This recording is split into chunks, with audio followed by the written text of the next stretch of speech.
In this video, I want to discuss one of the common questions that I get asked often, and that is, should you be an administrator or manager of your own facility, or should you hire this employee or key employee, and what that looks like? So in this video, I'm going to answer that. So if you're interested, make sure to stick around. What is going on, everyone? I hope you're all doing well. If you're new here, my name is Serge. Welcome to the channel. To all my reoccurring viewers, thank you so much for all the love and support that each and every single one of you have shown me. And if you have not yet, make sure to go check out the God Made podcast on most streaming platforms. Also, feel free to go check out legionassistedlivingacademy.com and sign up for the program. I have that available. Also, feel free to check out Legion Assisted Living Academy on Facebook. That is free and you can go join there. And also feel free to check the mentorship link down below for a one-on-one consultation call with myself. And feel free to also go check out valleyalfventures.com as a passive investor or an operator looking to potentially lease and expand their operations. Or if you're looking to potentially sell any of your facilities, feel free to go check us out there. We are also on Instagram at Valley ALF Ventures, so make sure to go check us out there.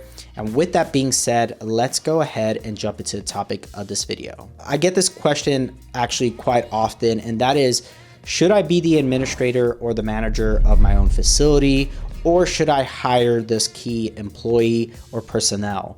And my answer to that is, it's dependent on how comfortable you are with allowing someone else to run your operations for you. And what do I mean by that? What I mean is that when you hire this key individual to be your administrator or manager, they're going to be doing the day-to-day operations. They're going to be the ones contacting the families, working with the nurses, working with the doctors, setting up appointments, pretty much managing your caregivers or your staff. So if you're the type of owner who is okay with that and allowing that responsibility and obligation to be run by somebody else, then by all means, yes. What this allows you to do if you do decide to hire this individual is to actually expand and work on your business and not in your business. So you could actually expand to multiple locations. Now, when do I suggest that somebody actually hire this key individual in their business? This is when you should hire this key individual, is when you actually understand the operations and the day-to-day stuff of your business. Why do I say this? Because if that key individual for some reason ever decides to leave for another job, get hired somewhere else, ends up calling in sick, or just ends up quitting in general, you are going to be able to actually step in and run their position for them temporarily until you can find somebody else. You can't do that unless you've actually operated the business and understand the day-to-day operations. So this is where the other option is, where you can actually be the administrator or owner, manager yourself. I did this and I am very thankful that I did, because there was a lot of things that I got to learn. It's pretty much being boots on the ground, understanding what the difficulties or the challenges are in your business and how you can fix them. And if there ever is a problem that the manager or the administrator that you have in place is not able to resolve, you can, because you've been there and you know what that solution is for that problem. And oftentimes it's hard to relate when you hire just somebody without having that experience as an administrator or a manager. It's hard to relate with that individual when they're struggling with certain things, or you're not understanding or comprehending why certain things aren't going the way that they should be. For instance, one of the main problems in this industry is vacancies.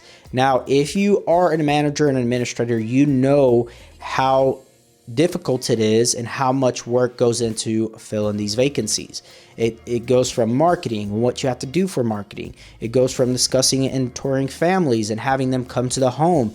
Getting them into the home for a tour is a challenge sometimes. And then at that point, it's how do you set yourself apart when they do come to the home and actually tour the facility? What type of tours are you giving? How are they being given? But ultimately have them move in. Doing that admission process. How does that look like? What does that whole entire process look like? Now, if you're an owner operator who doesn't know anything about this entire process, you just think it's the simple thing that you just get people in the home and you get them placed and that's it, and you collect money. Well, the reality is that's not how it truly goes. It's a lot more intensive on the front end when it comes to actually admitting residents and actually putting them into the facility. And I know a lot of people might say, well, Serge, I'm not that type of person. I don't have the skills. I don't have the background. I don't have the experience. I would say just be there and be able to learn from your manager and your administrator. Go in there a couple times a week and really try to, shadow them essentially. See how they run the place, see what they're doing. It's not like you're necessarily having to go and take the state test and become an administrator and have all that experience, but it is good to really learn. And I see oftentimes people who struggle with this, they're needing managers to come and step into that role because their current manager left for whatever reason. And so because they don't have their manager certificate or administrator license, they're not able to do that. And so, but you can temporarily, when somebody leaves and they put notice, you have 30 days, at least here in the state of Arizona, every state's different. You have 30 days to find someone new. Now, during that 30-day process, you're still having, especially if you have vacancies or you're having issues at the home, or just the day-to-day operations still need to be done in those 30 days.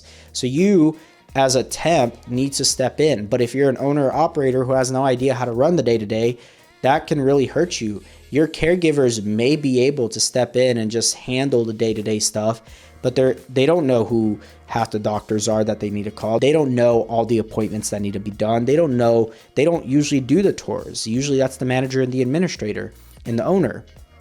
So they're not going to be the ones that are going to be able to take on everything. And on top of that, they're having to take care of the residents. So they're not going to be able to temporarily step in at that point. So this is stuff that you have to keep in mind. My suggestion is, I know people like to talk about work on your business and not in your business. I agree with that 100%. I'm not saying discount that. But what I am saying is, if you do not do this and you're not the manager or the administrator, at least shadow them. At least learn what the day-to-day operations consist of. Because if you don't, it will really hurt you, and families will realize this. They're like, where is the owner at? I don't ever see the owner. I only see the manager or the administrator and the caregivers. And families oftentimes want to see the owner too. And it does help a lot when the owner is also the manager and the administrator. Families say, all right, well, they're vested in this business. This is not just something that they're doing passively. This is something that they are putting their time and energy into. So they do like to see that. Now, you can have an administrator and a manager, and I suggest doing that so that way you can work on your business. But show up there. Be there as frequent and as much as you can. And be able to see the families and talk with the families. These are ultimately your customers. That's how you have to look at it too. Yes, the residents, but the families are the customers. They're the ones that are ultimately paying you. So just keep that in mind when you're actually looking to start your facility. It is okay to start off without having you be the manager and the administrator, and you can hire somebody temporarily while you get all your certifications if you choose to go down that path. It's not necessary, and you oftentimes don't need a degree, but you do need to go take the class, and then you got to go take the state test, and each state is different. But my suggestion is that try to be the manager and administrator if you can, and if you have the credentials and the experience to be able to qualify to go be the manager or the administrator and take those courses. But if you can't, at least go shadow the person that you end up hiring and show up to your facility and be present. So with that being said, I hope that answers the question. At the end of the day, you have both options if you choose to. Now, again, how you choose to do it is up to you, but I appreciate the question, and I do appreciate you guys continuing to give me more questions to be able to answer, and hopefully this helped. And if it did, make sure to hit the like button, and feel free again to go check out Legion Assisted Living Academy on Facebook. Feel free to also go check out legionassistedlivingacademy.com, and feel free to check out the mentorship link down below, and we'll just schedule a one-on-one call. And with that, make sure to check out valleyalfventures.com. Check us out on Instagram at valleyalfventures. And with that, I will talk to you all in the next one.